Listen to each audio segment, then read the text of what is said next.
And welcome back. That was a 78-yard scoring drive by Bishop Dunne. It took 7 plays to get down the field, 3 minutes and 3 seconds off the clock, and capped off by a 9-yard touchdown pass from Matthew Yelverton to Jabari Capra. 45-7 in favor of the Falcons. 3:43 left to go in the third quarter, and a booming kickoff, and that's fielded by Money Parks with a foot in the end zone. He comes out, runs right side, and headlong into the pursuing Dunne coverage team. Nice stop on the play by Fred Henderson. Goodness, not much there, boys. I tell you what, Dunne does a pretty good job of kicking that ball deep, and then they stay in their lanes. They do a nice job of covering that kickoff. We'll spot the ball at the just shy of the 17-yard line of All Saints on a beautiful night here in Dallas, Texas, on the campus of Bishop Dunne Catholic School, Earl Hayes Stadium. Clear skies, 77 degrees, and only a little breath of wind in the air. 1st and 10, and it's almost a direct snap to Jacob Matlock. Nice little improvisation in the backfield. He runs to the left side for a nice gain of about 7. Yeah, as you said almost, it was a direct snap. He grabbed it and took it up the middle. I'm not sure that was designed or not, but if it was, play on 1st down, get 8 yards, and get you in a 2nd and long 2 situation. Ooh, boy. Well, I'd like to see Hillman look down the field a little bit on this one, maybe a little up and go or something. 2nd down and 3. Empty backfield, and underneath and behind, incomplete to Money Parks. That's the problem. That's that timing. When you have those interceptions like that, I mean, it really messes with your confidence. That was not a good throw by Hillman. I mean, that shallow cross to Money was there, and it wasn't even close. You got to be thinking Coach Beck is getting into 4 downs at every drive at this point. 3rd down and 3 for All Saints. And a throw. It's a bullet to Paul Breedlove, but it bounces on the turf before it bounces into Breedlove's arms. 4th down for the Saints, and here comes the punting crew. That's a tough 3 and out right there. To get 8 yards on 1st down and not be able to move the chains, that's got to be a little frustrating. And I think you can see the Saints coaches, a few of them got their hands on top of their head, frustrated with, quite frankly, how the night's going.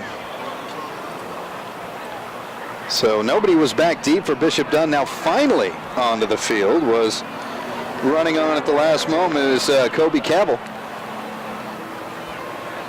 who's the quick little misdirection runner on the team. He fields it, short punt at the 48. And he makes his way to left side. That clip right there. Yeah, inside the 30, there's a flag going. Changes direction. He'll find the end zone, but he's going to have to most likely come back. Kobe Cabell celebrating 52-yard return, but there's a very, very loud yellow flag sitting there at the 39, close to the Saints bench. Anytime you see that runner cut back, it's wide open for somebody to clip or block in the back. So while we wait for the call from Tom Troutman and company, a reminder coming up next week, October 5th. The Saints will be back at home at Young Field at McNair Stadium, and they will take on the number 6 ranked team in the state of Texas, Plano Prestonwood, which at last look was just handing to Houston St. Pius X, which is a tall order, as Pius is a fantastic team.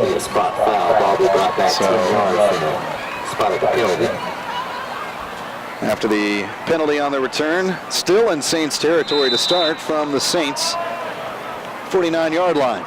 2:36 left to go, third quarter, 45-7 Falcons. Yelverton goes out to the near side to Capra. He fakes back and forth and into Saints territory, out of bounds around the 46. Nice job in pursuit right there. Nice job. Get to a 2-yard gain. Off by 46. They gave him a nice little spot. Spotting has been tremendous. Oh boy. There's a phantom runner on the field. 2nd down and 6 now. And off to Hullaby up the middle. Great wrap-up tackle by Easton Fader, who's just really come on this year in 2018. First year playing football on any level in Easton Fader is, first of all, he grew about 7 inches in the offseason. Somebody was going to throw a flag for some reason. Well, they threw. He didn't like the way Faylor tackled him, and he got up and slung him to the ground. And they don't. I mean, we don't want to get caught up in this officiating. But I tell you let's not get NFL.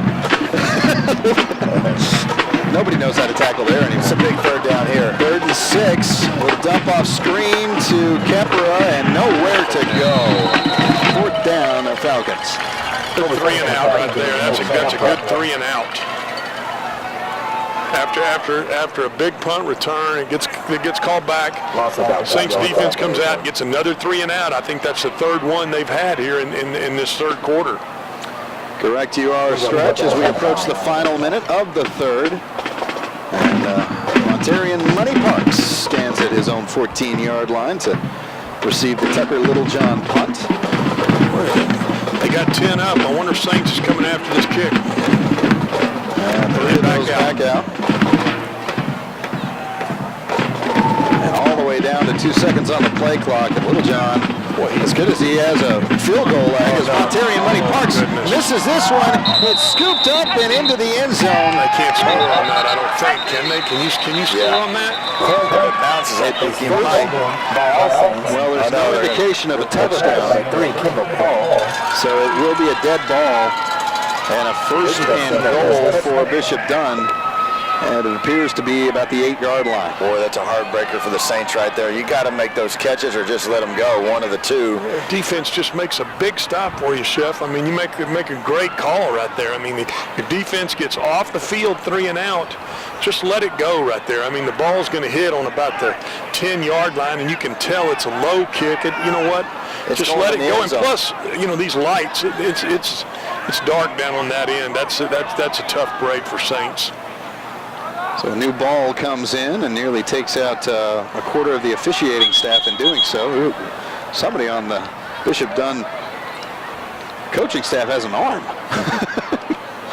I think that was the head coach Michael Johnson in his 9th year. That guy's a rocket. Well, 1st and goal from the Saints 8s. And Matthew Yelverton throws it right over the middle, and just like that to the running back. Touchdown, Jaden Hullaby. And they catch him in a blitz right there. They catch Jacob bringing the blitz, and they just beat him right up the seam with the running back. Good call. That's a tough turn. That's a killer right there. When the defense goes 3 and off and you give them the football back, that really hurts you. That hurts the momentum of really what was happening. Well, and speaking of forward momentum, the rolling clock mercy rule will be coming into effect. A 40-point-plus margin in the 2nd half has just been extended by the extra point by Tucker Littlejohn, and that one bounces all the way out of the stadium into somebody's backyard. He kicked it on the track, for crying out loud. Cow, and nearly hit I-20. 52-7. It's all Bishop Dunne, and a happy homecoming for the Falcons tonight over All Saints. 25 remaining in the 3rd quarter. Back after this on the Texas 24/7 television network.